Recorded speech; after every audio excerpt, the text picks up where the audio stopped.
Hey y'all, my name is Trish Butcher, and I am an attorney and the founder of Arch Legacy Firm located in Athens, in Watkinsville, Georgia. And today I'm doing a special edition of Whiskey and Wills. Cheers. So I wanted to take a little bit of a deeper dive on the difference between a will and a living trust and which one may work better for you and your family if you were to pass away. What do you need to put into your estate plan?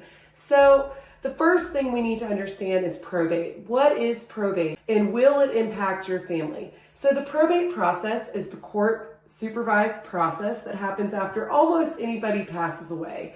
Basically, you are no longer alive to sign your assets over to someone else, so a judge has to do it for you. This process usually involves filing the probate with the court, gathering all of the assets, getting in front of a judge, paying off any creditors or debtors, and then finally distributing your assets to the heirs after the judge finally gives the go-ahead. This process usually takes anywhere between 6 to 12 months in Georgia, and it may depend on your location. So in Atlanta, this might take a little bit more time, and in rural counties, it might take less. So I have, in all of my time as an estate planning attorney, I've never once heard probate referred to as anything less than stressful. It does typically involve probate attorneys. It always involves a judge, and it is a public process. Very important to understand that once your estate goes through probate, it is public and anybody can see exactly what happens to your assets. Now, in the state of Georgia, there are 3 ways to avoid probate. The first is to die with no assets, or at least no probate assets. So if you die with no probate assets, meaning any property, any houses, any bank accounts, anything not jointly owned with rights of survivorship, then those assets will have to go through probate. Also, if you have minor children and you have beneficiary designated accounts that name your minor children as beneficiaries and you pass away while they are still minors, then those accounts will also flow into the probate system.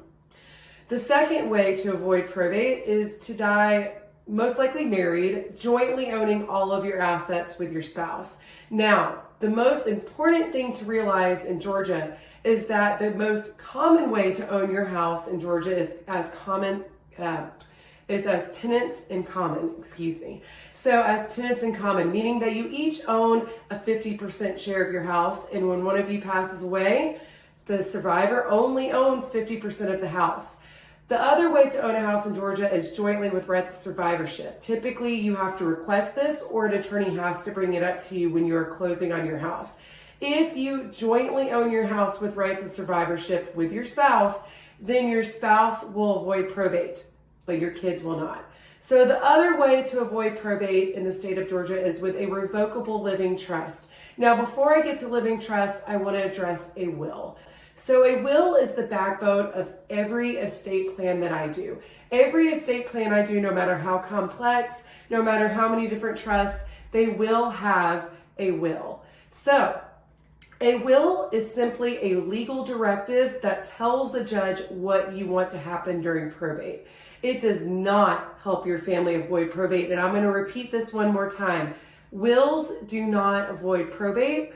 Wills simply tell the judge what you want to happen during probate. Wills are pretty simple documents. They name the executor of your will, who you want to oversee that probate process. They name your beneficiaries and how you want your assets divided. They also name who you want as permanent guardians for your minors. So that is a very important part of a will. And again, wills are the backbone of every estate plan. So no matter what you choose to do, your estate plan should and will include a will. So wills, very limited. The more complex they get, the longer probate's going to take. It's also very important to recognize that if anybody was going to contest your will, it is very easy to do that during the probate process because the court process is already open. So it's much easier to find an attorney who will represent you with promises of payment down the road. Now, if your probate is contested, your will is protested, if there are guardians that are protesting your guardian choice, family members, anything like this can prolong probate. If you have created testamentary trusts, not to be confused with a revocable living trust. A testamentary trust is an irrevocable trust that would be created by your will. A lot of people do this for their kids. So instead of their kids just inheriting outright at 18, 21, or 22, maybe the will creates a testamentary trust for them. This is a much better option. However, just note that a testamentary trust is going to add more complexity to the probate process, prolonging that process even more. Also, with probate, it is very important to know that if you have lots of assets or businesses or property in multiple states, then it's going to become even more complex. So if you have properties in multiple states, your heirs are going to face multiple probates in those different states. If you own businesses, your business is going to have to go through probate unless you have a business succession plan in place. If you have lots of properties within the state, lots of assets, lots of different assets all over the place, your family is going to have to gather all these. The executor is going to have to gather all these. And none of your assets will be available to your beneficiaries until the end of the probate process when the judge signs off on them. So as long as probate is happening, all of those assets will remain in probate and untouchable by your beneficiaries, meaning that your beneficiaries may have to wait months and months or even years before they can actually access those assets. Now, this is a reason why occasionally you see houses go up for foreclosure during probate, and that is because the family cannot afford to continue paying for the mortgage, the taxes, the utilities out of pocket while the house is going through probate. So that's another thing to keep in mind when thinking about the probate process in a will. Now, I mentioned avoiding the probate process with a living trust. So what exactly is a revocable living trust? So, a revocable living trust is a way that we can retitle your assets so that they do not have to go through probate. Basically, you want to think of this as an imaginary bucket that holds your assets while you're still alive. So instead of your house being owned by you and your spouse outright, it would be owned by you and your spouse as trustees of your living trust, or if you're not married, just you as trustee of your living trust. Also, the same goes with bank accounts. Now, typically, local banks are more likely to rename. The bigger corporate banks might just do a pay on death. But either way, we want those assets to flow into your living trust. Same goes with investment accounts. And most importantly, if you have minor children, we definitely want to name that living trust as the contingent beneficiary of your beneficiary designated accounts, like 401ks, retirement accounts, life insurance plans. All of those things, they need to be going to the living trust after your spouse. And the reason being is that it makes sure no minor children will ever be inheriting any of these assets and that they can avoid probate. So, a living trust, while you're still alive, you're the grantor, meaning you put all the assets into the trust or the bucket. You're the trustee, meaning you still manage all of the assets. And you're even the beneficiary, meaning that all of these assets are still yours. So you can still take them out, sell them, change them, amend them, do whatever you need to do with any of these assets. You still have complete and utter control over all of the principal and income of any of your investment accounts, any investment properties, anything like that. These are all still your assets. You can still sell your house or refinance it, buy a new house, add more accounts into the trust down the road. Anything you need to do, you can still do it. And because this is a living trust, it is identified by your social security numbers. So no EIN numbers, no separate tax return. It's not anything related to a business entity. And typically banks realize this and understand that because it is identified by your social security numbers, it can just go into a regular personal bank account. Most banks, local banks especially, will just retitle the name of your bank account into the name of the living trust with y'all as trustees, basically changing nothing and keeping the same account number. Now, I'm telling you, you reach out to Truist Bank of America, you're gonna have a little bit more pushback over those things. But local banks tend to work with my clients very, very well. So, living trust. All of your assets are titled into it, or the living trust is named as the beneficiary of it. And the reason being is that when you pass away, or when both you and your spouse pass away, you'll have named a successor trustee who can step in and immediately start to gather your assets. No filing probate, no waiting for a judge, no probate attorneys. Now, if your estate is very complex, of course, they might want to consult with professionals, and they always will have the right to do so. So financial advisors, CPAs, attorneys, all of these people are available to your successor trustee to contact and hire. However, a lot of people do choose to use professional trustees, and this is an option as well, corporate fiduciaries. This is a way to keep the burden completely off your family. It does typically cost a little bit more, but you may find that this is 100% worth it, because even though being a successor trustee might be much more straightforward and take less time and be less complex than being an executor of a will and going through that probate process, they are both still processes and they do both take time. So it's important to either find an individual who's very type A and very proactive, or to hire a corporate fiduciary or professional fiduciary if you don't have anybody that fits that bill. So the last thing you ever want to do is hire someone that drags their feet or is not very organized, because that process would probably be a little too much for them to handle. So another consideration is that you want to make sure that your trustee knows where your assets are. You want to have a wealth inventory showing them what assets you have, what's been moved to the trust, what is beneficiary designated. This is very important for ultimate success for your successor trustee. Now, a big difference between a will and a living trust is that a will is a legal directive. You write it down, witness, sign it, and notarize it, and it is done. You can push it into a drawer and forget about it, which is what most people do, and I highly don't recommend doing that, but it is very common. A living trust, on the other hand, must be funded. Now, funding is somewhat of a scary word, and I don't mean to scare you. This is just the word we use when we say you have to move your assets into the living trust. If your assets are not in the living trust, they will not pass outside of probate. So your assets must actually be moved into the living trust, or have the living trust named as the beneficiary or pay on death beneficiary. So it's very, very important to realize that living trusts do take a little bit more work up front, but they do tend to make it as easy as possible on your successor trustee / family on the back end, and they save a ton of money on the back end from probate attorneys' fees, court fees, and all of that fun stuff.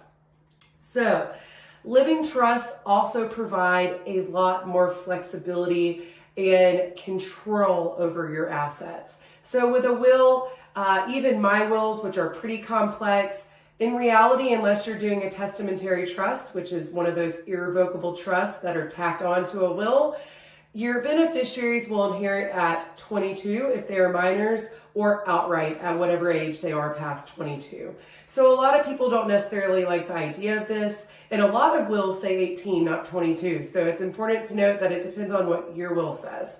So a lot of people don't really like the idea of this outright inheritance. Why not? Because inheritance then just goes outright to your beneficiary and goes into their bank account, or however they choose to invest it. Meaning that if they're married and then they commingle those funds, they're marital assets. If they're being sued or have creditors, those assets are directly available to lawsuit or creditors.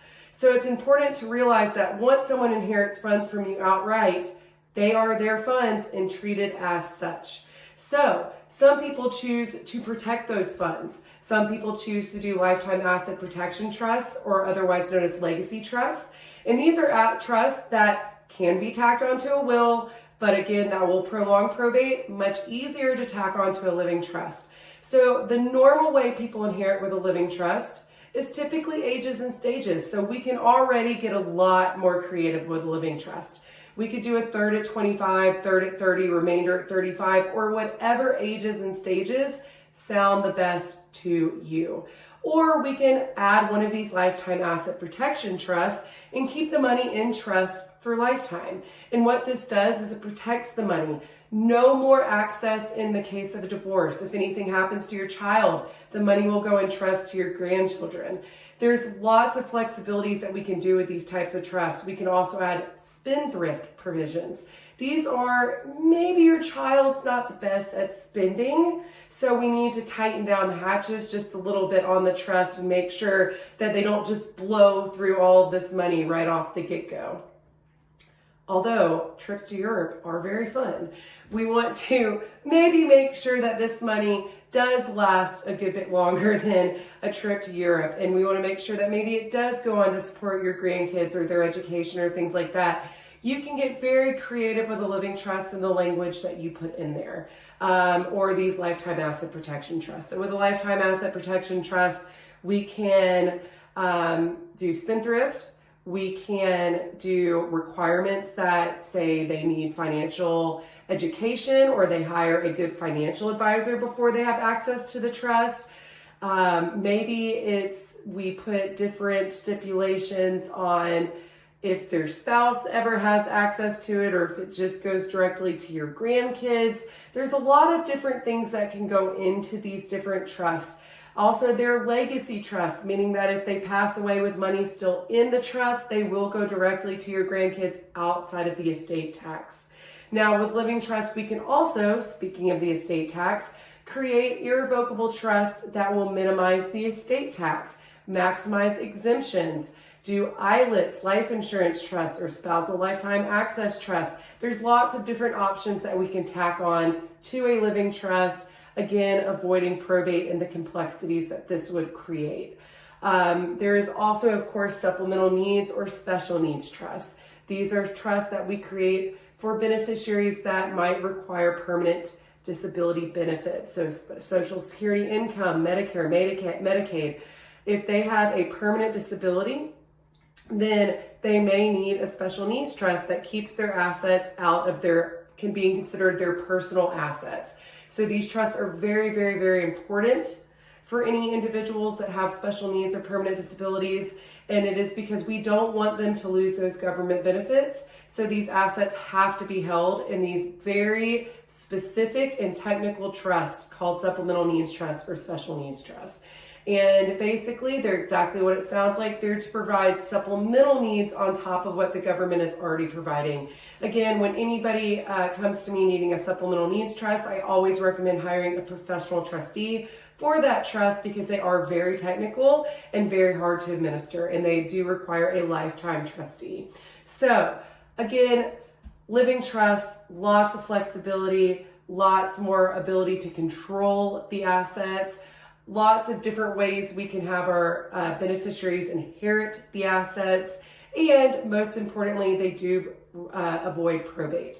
And they make sure that minors do not inherit as minors, again, throwing even more assets than what would typically go through probate into that probate system and requiring the judge to appoint a financial conservator. Living trusts are definitely, again, a little bit more work up front, but make it so much easier on the back end for your successor trustee and your family members. So, do you need a living trust or is a will adequate? It really does depend on your situation. If you're older and you have no minor children and most of your assets can be passed on a pay on death basis or as beneficiaries, then maybe you don't require a living trust. Now, houses in Georgia can never be passed as pay on death. So the only way those will avoid probate without a living trust is with rights of survivorship. And remember, you don't want to do this with your child unless they are living in the house and plan on remaining in the house, because this can cause some huge capital gains consequences. And capital gains tax typically costs a lot more than probate. So it's actually better just to send the house through probate than it is to sign it over to your kids, jointly with rights of survivorship, and make those capital gains tax apply if they then go and sell the house. So if you don't have any probate assets, again, living trust, probably not the way forward for you. If you own property in the state of Georgia and you have kids and you want to make it as easy as possible for them, then most likely a living trust might be the better option for your family, because a living trust is going to avoid the probate process. And even if it's just your house, it's going to save a lot of pain and a lot of time over just probating even just your house. So if you own assets, if you own a house, if you have family members that you want to keep out of court and potentially conflict, then I think a living trust is probably a very good way to go. So cheers, everybody. I hope you found this helpful. And if you have any questions, please don't hesitate to reach out to us. Our email is info@archlegacyfirm.com. Or if you're watching this on Instagram or Facebook, please feel free to reach out to us via direct message. Also, our website is www.archlegacyfirm.com. You're welcome to hop on there and schedule a consult with us. Our 15-minute consults are free, and we'd be happy to talk to you about you, your goals, and your family situation anytime. So cheers, everybody. I hope this was a beneficial video, and I hope you have a great day.